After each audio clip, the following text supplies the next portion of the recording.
talk about what's needed beyond your health plan. So I'm going to assume that you've chosen the best doctors, the best practitioners that you can find and that you can access, and that you have some kind of plan, whether you're healing from rheumatoid arthritis, asthma, cancer, or anything in between.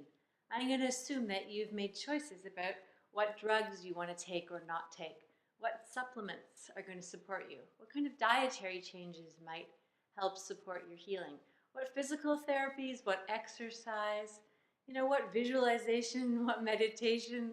This is part of your plan. And if you have a more serious health condition, your plan is probably relatively structured, because that's what a plan is. It tells you, what to do. Do these steps, and then you're going to get better. So in my experience of healing, it's really good to have a plan. We need to know where we're headed. And there's also a piece of work that, to me, is so essential to access our healing that you can't really write it on the plan.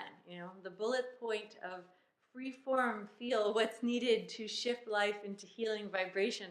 It's hard to put that as a bullet, on the plan. Tuesday morning, do that. But everyone that I've known that's really radically healed, particularly from life-threatening illnesses, cancer is a good one, in this respect.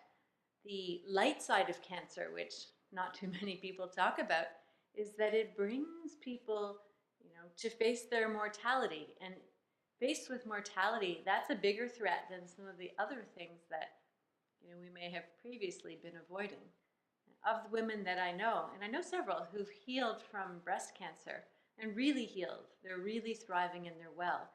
They've changed something about the way they live, and usually that's something significant.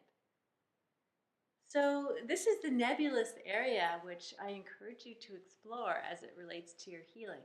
When you've done all the things and checked all the boxes on your list, leave some space for sensing, exploring, opening your mind-body to the possibility that there's something else that needs to realign in order that you not continue to be susceptible, to fall into the groove that this illness has created in your life.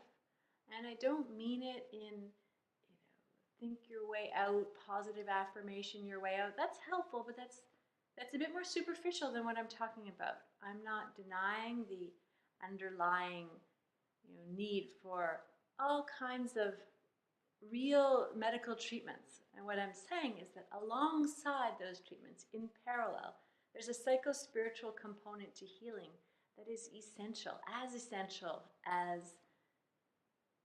the other treatments, and that when they go hand in hand, when we look at healing as an entire wheel, and on that wheel you have your medical interventions, your holistic interventions, your supports and props, the guides to the body, the exercise that you need, the fresh air, the rest, and then this other pie in your chart. That's the part I'm speaking about. And if you haven't met it yet, I encourage you to go exploring, because for sure it's